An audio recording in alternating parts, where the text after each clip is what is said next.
I'm proactive about it. Yeah. Good idea right there. Sure. Yeah, for sure.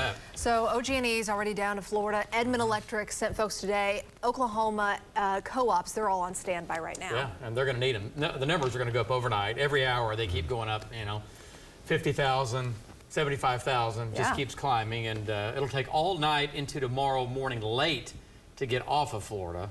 And then it's going to hammer the Carolinas and East Florida coming up tomorrow. Some issues there? Yeah, hurricane force winds again. Not as strong as this, but still bad enough. Let's go back to Gilligan's Island here, and here's why. Here's the SS Minnow. Look at this dude. Now, again, this is just to the northeast of the eye. This is a guy that's taking video. Watch this boat go by. Where's that guy going? Oh my gosh. I mean, he is literally within like 30 miles. Everyone's trying to save their boats. I mean, if they can. Do it yesterday. Yeah, no, for sure. Do it. Yeah, should have done it a week ago. I'm just...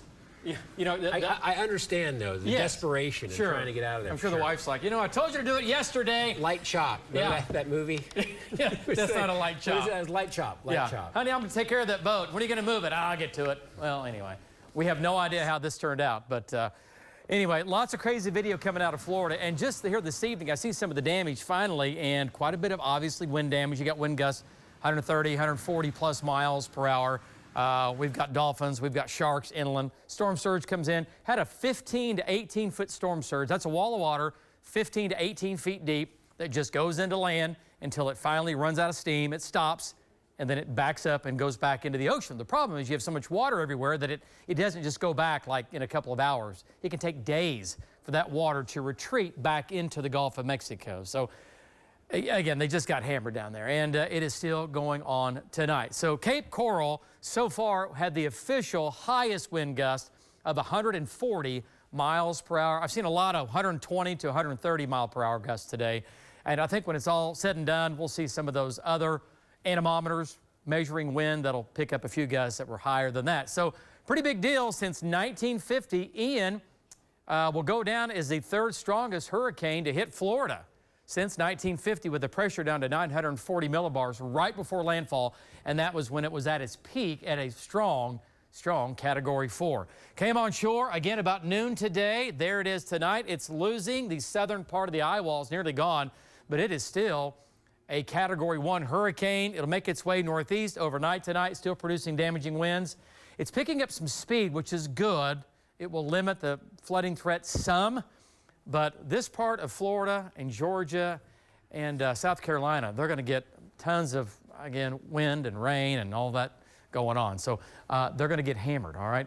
Now, from all the rain and wind there to our burn bans here, lined up all the counties in red under burn ban.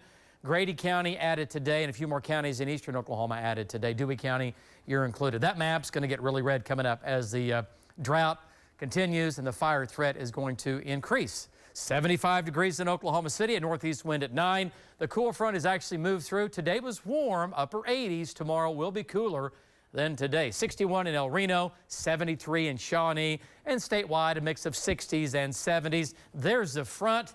Now to the south of Oklahoma City. This will just keep pushing south overnight tonight. All right, so Ian in the southeast. Oklahoma's quiet. The jet stream is to our north. This pattern is stagnant, and a lot of it has to do with that kind of blocking the atmosphere up.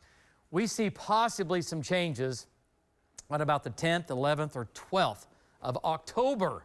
Until then, more of the same. All right, lows tonight, mid to upper 50s. Cool, looks good. For tomorrow, cooler than today, low 80s with a southeast breeze. Your 9-day forecast, we're going to keep it in the low 80s through Friday. October arrives Saturday, mid to upper 80s through Tuesday and Wednesday of next week. Another cold front by next Wednesday night. And we'll cool it back down, but folks, there is no chance of rain on that 9-day. Get ready. Sports is next.